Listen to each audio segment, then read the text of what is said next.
ये देख रहे थे कि प्रेजेंट परफेक्ट का जो क्या स्ट्रक्चर है,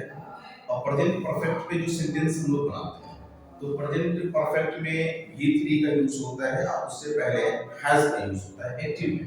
अब यहाँ देख रहे हैं लिखा हुआ है सीता हैज, वो सेम सेंटेंस है जिसको कैरी किए यहाँ पे, सीता हैज कुक्ड फूड, यानी कि ये प्रेजेंट परफेक्ट के स्ट्रक्चर पे सेंटेंस फॉर्म है ना, फॉर्म। अब आप देखेंगे कि ये एक्टिव में है, इसको जब हम पैसिव में बनाएंगे तो फिर इसका स्ट्रक्चर और इसका सेंटेंस क्या होगा, फूड हैज बीन, यानी ये जो ऑब्जेक्ट है यहाँ पे इधर आ जाएगा, तो food has been cooked by Sita. ये इसलिए क्योंकि V3 वाले फॉर्म में, यानी कि परफेक्ट वाले में बीन का हम लोग पैसिव में ऐड करते हैं ना, तो ये पैसिव में हो गया, काम वही हो रहा है जो इसमें हो रहा है, वही काम इसमें भी हो रहा है। सीता हैज कुक्ड फूड, खाना सीता बना रही है इसमें, वही काम इसमें भी हो रहा है, यानी कि वर्क इंपैक्ट में कोई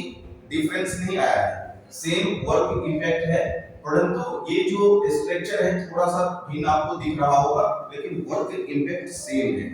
तो फर्स्ट में सीता एक्टिव है और सेकंड सेंटेंस में सीता पैसिव है, लेकिन दोनों वर्क किसके माध्यम से हो रहा है, सीता के माध्यम से हो रहा है।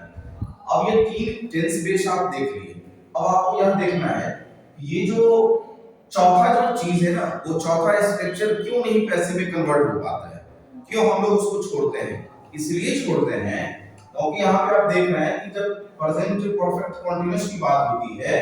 तो सब्जेक्ट होता है, फिर हैज बीन प्लस V4 होता है, ये हैज बीन लगता है कंटीन्यूअस के एक्टिव में, परफेक्ट कंटीन्यूअस। और जब पैसिव उसका हम बनाएंगे, ऑलरेडी इसमें बीन यूज किया हुआ है एक्टिव में, और जब पैसिव में बनाएंगे तो कंटीन्यूअस है तो बीइंग ऐड करना पड़ेगा,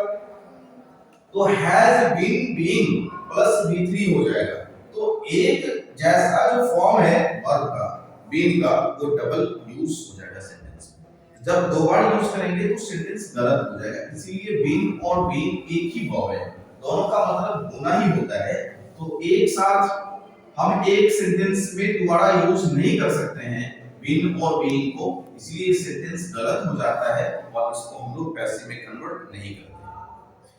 आगे बात समझ में, तो प्रेजेंट में तीन होते हैं, बस सेम